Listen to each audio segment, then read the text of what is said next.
I mean, you look at this schedule coming up. You got to go on the road against an excellent Panthers team and defense that's been playing well.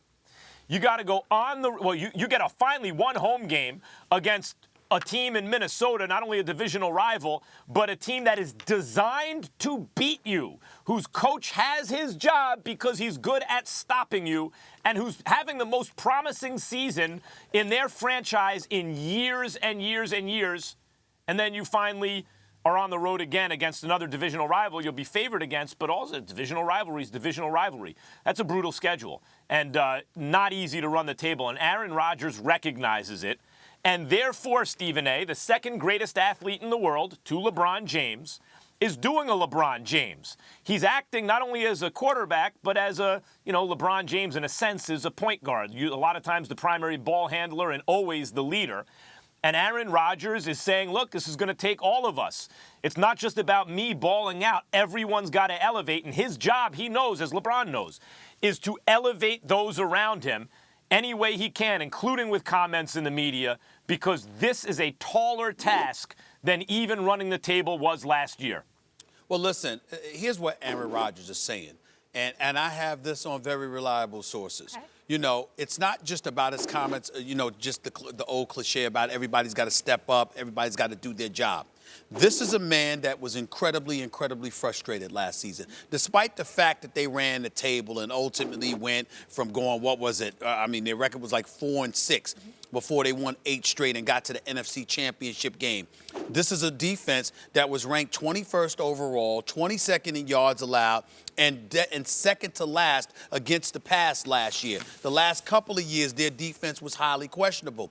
So much has been put on the shoulders of Aaron Rodgers that after last season, he started having those questions like, damn, what else do y'all want me to do? I mean, listen, you put everything on my shoulders. I know we've got Jordy Nelson, who was coming back from injury last year because he got injured the year before. We still got Randall Cobb. We still got Devontae Adams. We didn't have the stout running game because Eddie Lacy was overweight and before he ultimately got himself together and what have you. But our defense was highly suspect. All we had was Clay Matthews getting at the quarterback.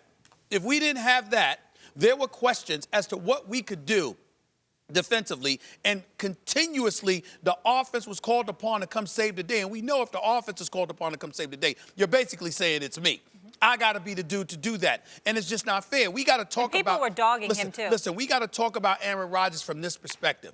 He is so phenomenal. He is so great that what we have is a situation where folks are looking at him and comparing him to Tom Brady, of course. And if you're Aaron Rodgers, you're going to have a problem with it because you're going to look at the parts around Tom Brady. You're going to look at the coach around Tom that's coaching Tom Brady, and you're going to think about all of those things and say, damn, I wish I could be in a similar situation. Then the comparisons would be warranted. But when I'm knocked down and people are saying, well, you haven't won, you only have one Super Bowl, you haven't been back to the Super Bowl since 2010, blah, blah, blah, I'm being held accountable when there's another side of the ball that's not holding up their end of the bargain. This is what Aaron Rodgers needs to do. That's exactly what he was alluding to. I assure you, Aaron Rodgers ain't worried about Green Bay's offense. Aaron Rodgers ain't sitting back going like Randall Cobb, Jordy Nelson, Devontae Adams, and, Montgomery and Jones and the rest of the crew. Y'all do y'all job. He knows that as the captain of that ship, they're going to be fine. He's worried about that damn defense because he's going to need them to show up and play like the Rough Riders he needs them to play like so he could achieve what he's looking to achieve. That's really what he is saying here. He just has to be politically correct about it.